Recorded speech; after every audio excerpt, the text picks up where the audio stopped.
The Rambam in Hilchos Deos says that every character trait that we have needs to be approached with balance, with some sort of a middle path. So, for example, a person shouldn't be overly frivolous, and at the same time, they shouldn't be overly somber. There needs to be a balanced middle. And he says the same thing is true for anger. A person shouldn't be the type of person who's getting angry all the time, and they also shouldn't be the type of person who is, he says, munach kemes, a person who is just lying there as if they're dead without any feelings. Instead, they should have some sort of a middle path. That's chapter 1. But then if you turn to Perek Beis, to chapter 2, the Rambam says there's 2 exceptions to the rule of the middle path, of the healthy medium. All character traits should be approached with a healthy medium, except for 2 of them. And one of them that he writes about is anger. So we have a contradiction.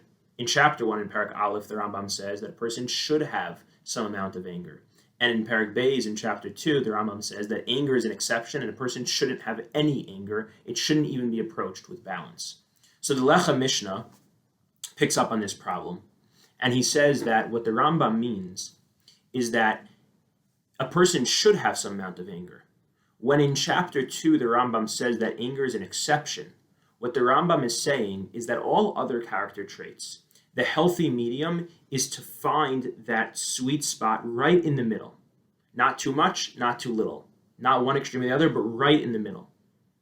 Anger, though, says the Lecha Mishnah to explain the Rambam, is an exception to that rule, not because you shouldn't have any anger, but because you should have minimal anger.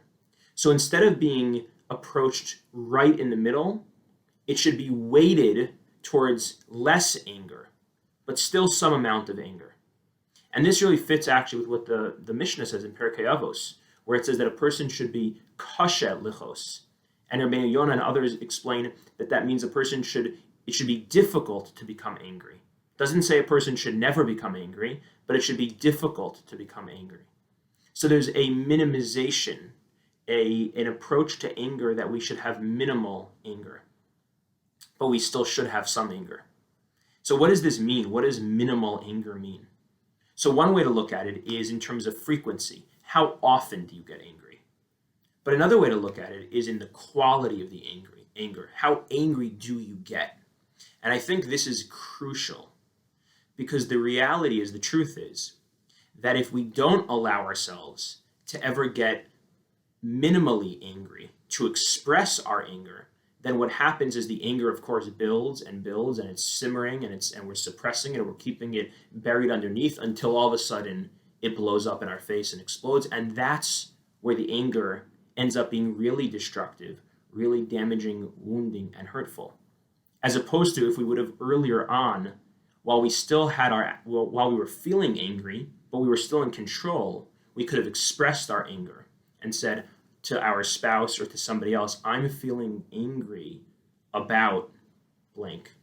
I felt angry when it seemed like you weren't taking me into account.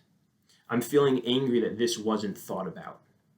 And if we express it in that way, if we're able to minimize the anger qualitatively, meaning that we can actually, in a healthy way, express what we're feeling, well, then we'll actually avoid ever getting to those blow-up type angers. Because almost every terrible fight that happens, those really bad fights that everyone has, those are almost always the result of anger that's trying to be avoided. And when we avoid it for so long, it ends up coming back to bite us way worse than it ever needed to be. And I think this is exactly what the Lecha Mishnah is explaining in the Rambam. The Rambam's not saying never to be angry.